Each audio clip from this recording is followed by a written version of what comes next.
and the Viltrox is tons sharper in the corner than the Sigma, which is very surprising here. Damn! No! No! No! So Viltrox are coming in to try and take the throne off the Sigma 30mm. This is their 33mm f1.4 autofocus lens for APS-C range, but is this any good? All right, let's get it.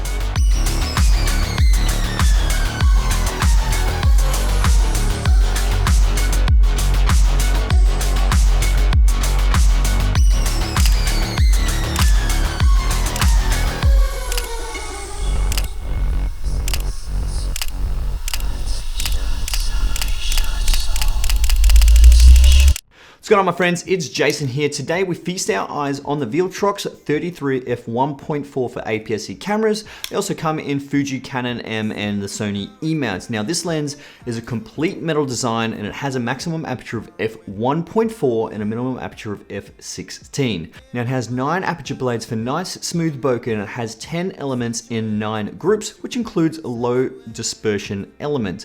Now the minimum focusing distance is 40 centimeters, and it also has a USB port on the bottom for firmware updates in the future. Now all this in a lens that weighs 270 grams.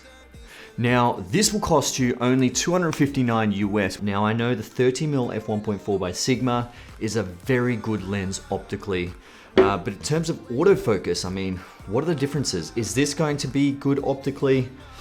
We're gonna have to test both these lenses out and really dig deep to see if it is worth it to go the slightly cheaper option of the Viltrox or the Sigma version in the 1.4 range. Now, let's test the image quality. Okay, so we're gonna jump into the comparisons of the Viltrox 33mm f1.4 and the Sigma 30mm f1.4. Now you can see from the start, the 33mm obviously does push in a little bit. The Viltrox is on the right hand side, the Sigma is on the left hand side here. And also you can see there's a little bit of barrel distortion from the Sigma lens, whereas the Viltrox lens seems to be quite straight with minimal distortion. All right, let's go into the center. And in the center of these, you can see there's a bit of color shifting here from the Viltrox lens on the right hand side. It's a bit reddy sort of tinge. Both very similar sharpnesses though. When it comes to f1.4, we'll go out to the sides, and pretty decent contrast out to the sides, but you can see Viltrox does perform a little bit better when it comes to the corner sharpness there. There's a little bit of fringing there in the corners. We'll stop it down to f1.8 on both of these. Go into the center again, Sigma, Viltrox. Same again if we go into the center. There's a little bit of that color shift there from the Viltrox lens, but in terms of sharpness, they are very similar. Coming out to the corners at f1.8, Viltrox once again is sharper at f1.8. It's not bad performance so far. We stop it down to f2.8 on both of these lenses, and would expect it to be, it's really sharp in the center when it comes to the Sigma lens. It's sharper than the Viltrox lens at f2.8. You can see there that color casting has sort of gone a little bit. It is really sharp in the corners for the Viltrox, and the Sigma is not as sharp, but still okay performance there in the corners. What do we stop it down to f4 now on both of these? So flick that one over there. Yeah, nice and sharp in the center there from the Viltrox. Sigma, same thing, very sharp. We'll compare the corners here in terms of the sharpness, and the Viltrox is tons sharper in the corner than the Sigma, which is very surprising here. It's really good performance so far in terms of sharpness from this budget lens. So we'll go down to f8 now, and they should both be optimal sharpness. There you go. See, it's perfect sharpness, optimal sharpness in the corner. Yep, it's perfect sharpness in the corner. Sigma, a little bit soft in the corner, definitely not perfect sharpness. You can see there's a bit of fringing there that's been there the whole time, and it's still noticeable at f8. So not as good performance in the corner from the Sigma. And then we just go down to f16, which is the minimum aperture, and we expect a bit of diffraction there, which we do. They're both soft. The Sigma is noticeably softer in the center at f16, so if it comes down to landscape photographers, this might make a big difference here. And in terms of sharpness, once again, it is quite sharp in the corners from the Viltrox. Sigma is it's very poor performance in the corners almost throughout the whole aperture range. And then you do have that barrel distortion as well. So overall, pretty decent performance from the Viltrox lens in comparison to the Sigma lens. So well done, Viltrox. So for video shooters, this is actually quite cool because you do have a manual aperture ring that is also de-clicked. So if you do want to use it manually, that's perfectly fine. But if you want to put it back into auto, all you need to do is place it back into the A right at the end, and you can start controlling it through your camera. But for videos, let's check out the autofocus in video. Far away,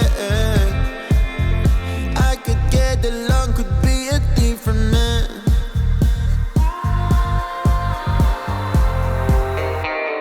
Looking on the city lights, flashing bright in my eyes.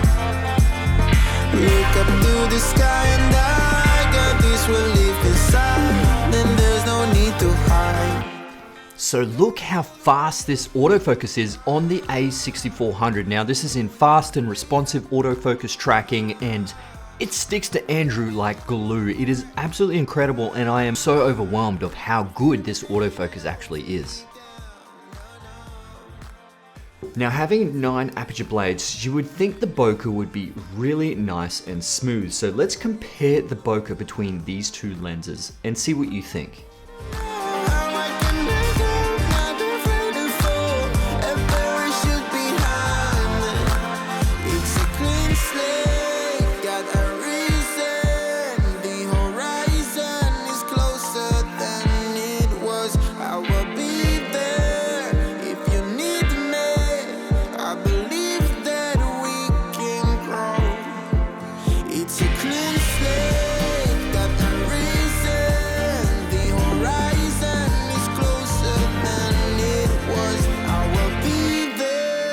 If you need me, I believe that we can grow. And it's feeling like I've been never, I can feel the love. Oh yeah, it's all around me. Oh, I need to know how I can let go, not afraid to fall. A parachute behind me. Now, one of the cool things about this lens is that it's the lens hood. It is really cool. It gives you that nice little lock when you twist it. Every lens should have this lens hood design. It's so much easier to put on. It's so quick. Sometimes lens hoods are just so. I'm not even trying to do that. That's literally. Sometimes they're just designed so bad. This one is just so easy to put back on. It just makes it, you know, simple. Please, everyone, follow that.